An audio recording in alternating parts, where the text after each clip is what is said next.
जैसी इसकी कंडीशन बनेगी तो पीसीसी से वाइल्ड लाइफ के निर्देशानुसार शासन से और डायरेक्टर जू के निर्देश इसको इसके प्राकृतिक वास में छोड़ा जाएगा। क्या इसको देखने के लिए भी लोग आ रहे हैं? हाँ, इसको देखने की बहुत लोग इच्छा करते हैं, लेकिन चूंकि ये क्वारंटाइन में, इसलिए इसको अभी हम पब्लिक को दिखा नहीं सकते हैं।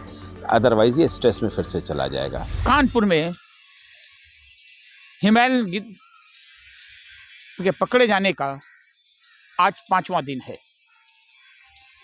इस 5 दिनों में पूरी दुनिया में, हमारे देश से लेकर पूरी दुनिया में इस गिद्ध के प्रति लोगों में एक जिज्ञासा जगी है।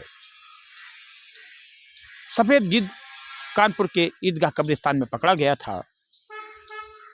खुद हमारी टीम, मैं पहुंचा था मौके पर और मैंने वन विभाग के द्वारा उस गिद्ध को कानपुर चिड़ियाघर में भिजवाया था।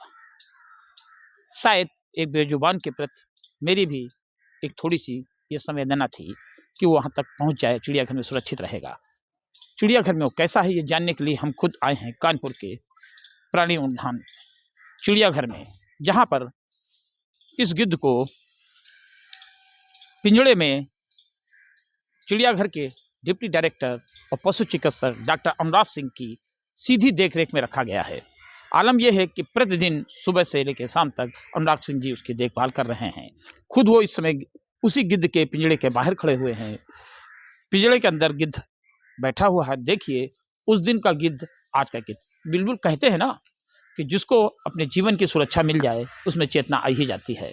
उस दिन गिद्ध जहाँ ये लोगों के चंगुल में था, पकड़ा गया था, उनकी लोगों की भी बुराई नहीं कर सकते हैं, क्योंकि उन्होंने एक गिद्ध को कम से कम सुरक्षित वन विभाग तक पहुँचाया। फिर उसके बाद वो चिड़ियाघर आया। आज ये गिद्ध एकदम फिट है। देखिए, एक डाल पे बैठा हुआ है। ये चिड़ियाघर का पिंजड़ा है जिसमें उसको रखा गया है। वो अपनी सफ़ेद चोंच से इधर उधर अपना सिर भी हिला रहा है। डाल पे बैठा हुआ है, पूरी तरह से मुस्तैद, खुद अपने को सुरक्षित समझ रहा है। होना भी चाहिए, क्योंकि अब चिड़ियाघर के डॉक्टर अनुराग सिंह जी की सीधी देख रेख में है। वो मेरे साथ हैं। डॉक्टर साहब, कृपया इधर आ जाएं, जरा पूछ लेते हैं कि अब क्या स्थिति है, यहाँ पे किस तरह की देख रेख कर रहे हैं और क्या हालत है इसकी। जी, जैसा आप सभी को पता ही है कि 7 तारीख को ये हिमालयन ग्रिफॉन वल्चर हमारे यहाँ आया था, रेस्क्यू होकर के वन विभाग के द्वारा। जिस समय ये आया था तब ये काफ़ी डरा सहमा हुआ था, डल था, डिप्रेस था और शॉक की कंडीशन में था। उस समय इस पे स्ट्रेस का लेवल बहुत ज़्यादा था। हमारे संरक्षण में आने के बाद इसको हम लोगों द्वारा चिकित्सीय परीक्षण किया गया। चिकित्सीय परीक्षण के उपरांत इसको stress remover, immunity boosters, mineral, vitamin आदि की दवाएं देने के साथ साथ इसको खाना प्रॉपर तरीके से इसको दिया जा रहा है। आज स्थिति यह है कि ये जो हमारा ग्रिफॉन वल्चर है ये स्ट्रेस से उबर चुका है और धीरे धीरे उबरने की कोशिश कर रहा है। सर, लोगों में क्या जिज्ञासा है, लोगों में क्या इसके लिए इंटरेस्ट है चिड़ियाघर में, और या देश में किस तरह से क्या ला रही है, क्या हो रहा है? हाँ, बिल्कुल, इस वाइट ग्रिफॉन वल्चर को देख करके लोगों की प्रतिक्रियाएँ अलग अलग तरीके से आ रही हैं। कुछ लोगों का कहना है कि साहब ये बहुत अच्छा काम हुआ संरक्षण, गिद्ध संरक्षण को लेकर के।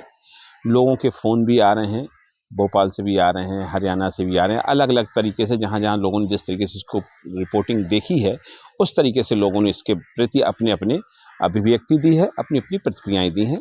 और अच्छी बात ये है कि ये हमारा जो ग्रिफॉन वल्चर है ये स्वस्थ हो रहा है और जैसे ही ये स्वस्थ होगा, अभी हम लोगों ने इसको 15 दिन के लिए क्वारंटाइन में रखा हुआ है अपने सुपरविज़न में।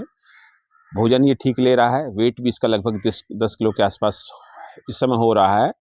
और अगर ये स्वस्थ हो जाएगा और ये उड़ने लायक जैसी इसकी कंडीशन बनेगी तो पीसीसी से वाइल्ड लाइफ के निर्देशानुसार शासन से और डायरेक्टर जू के निर्देश इसको इसके प्राकृतिक वास में छोड़ा जाएगा। क्या इसको देखने के लिए भी लोग आ रहे हैं? हाँ, इसको देखने की बहुत लोग इच्छा करते हैं, लेकिन चूंकि ये क्वारंटाइन में, इसलिए इसको अभी हम पब्लिक को दिखा नहीं सकते हैं। अदरवाइज ये स्ट्रेस में फिर से चला जाएगा। तो उसके स्वास्थ्य को देखते हुए इसको आम जनता से की पहुंच से दूर रखा जा रहा है। सर, जिसमें मैंने आपको पहली बार मौके से फ़ोन किया था, जब ये लोगों के चंगुल में था, उसमें कि आप इसको अपने कस्टडी में लीजिएगा, उस समय आपने क्या अंदाज़ा लगाया था कि ये इस तरह का इतना विलुप्त प्राणी जीव या इतना जो इतनी बड़ी उपलब्धि हुई है, पाया गया है जी, तब ऐसी आशा थी आपको? हाँ, लेकिन जिस समय आपने फ़ोन करके मुझे बताया था तो मुझे उम्मीद नहीं थी कि ये किस प्रजाति का है, लेकिन जब आपने मुझे उसकी फ़ोटो भेजी तो मुझे उस समय लगा था ये जो हमारा गिद्ध है ये ग्रिफॉन हिमालयन वल्चर है, जो नीचे जल्दी आसानी से मिलता नहीं है और ये थ्रेटनिंग लाइन की तरफ आ रहा है। इनकी जनसंख्या जो है पॉपुलेशन वो भी कम होती चली जा रही है। ये आपका मैं सहयोग के लिए आभारी रहूँगा कि आपने एक गिद्ध की जान बचाई और आपने इसको एक संरक्षित वातावरण दिया है और ईश्वर ने चाहा तो जल्दी इसको हम इसको प्राकृतिक वास सर, में हम छोड़ सबकी देंगे। जिम्मेदारी होती है बेजुबानों की रक्षा करने के लिए। लेकिन एक बात और थी, मौके पे ये कहा गया था कि एक मादा जीव भी थी, जो वहाँ लोग थे वो बता रहे थे। तो क्या उसके लिए भी वन विभाग कुछ तलाश कर रहा है या आपने कुछ लिखा उसके लिए? हाँ, जैसा कि बताया गया कि वहाँ पे शायद ये पेयर में थे, तो वन विभाग की टीम लगी हुई है, उसकी तलाश कर रही है। अगर वो पकड़ में आ जाता है तो उसको भी उसके प्राकृतिक वास में छोड़ दिया जाएगा। अन्यथा जैसा कि लग रहा है कि हो सकता है शायद वो प्राकृतिक वास में उड़ गई है, अपनी जगह पहुँच गई होगी। अगर पाई जाती है तो उसको फिर वापस नेचुरल उसके हैबिटेट में छोड़ा जाएगा। तो ये है कानपुर में सफ़ेद गिद्ध जो बरामद हुए थे, पकड़े गए थे, हिमालय से आए थे, तराई क्षेत्र में भटक के आ गए होंगे, किसी तरह से आ गए हों। लेकिन कहते हैं ना, बेजुबान की ज़िंदगी इंसानों की इंसानियत पर निर्भर होती है। इस मामले में इंसानों ने अपनी इंसानियत दिखाई, गिद्ध को पकड़ा, सुरक्षित किया, सुरक्षित हाथों से सही जगह पहुंचाया। गिद्ध है, चिड़ियाघर में सुरक्षित है, एक्टिविटी बढ़ गई है, खाना खा रहा है। लेकिन एक बात और साफ हुई इससे कि देश में अभी भी इंसानियत और बेजुबानों के प्रति अपनी मानवता दिखाने वाले लोग जिंदा हैं। खुद चिड़ियाघर में भी हजारों की संख्या में लोग फ़ोन कर रहे हैं, लोग देखने के लिए पहुंच रहे हैं। इससे लगता है कि जब तक इस तरह की इंसानियत रहेगी, बेजुबान इंसानों की दुनिया में भी अपनी ज़िंदगी के लिए सही सलामत गुजर बसर कर सकेंगे। रंजय सिंह, कानपुर तक।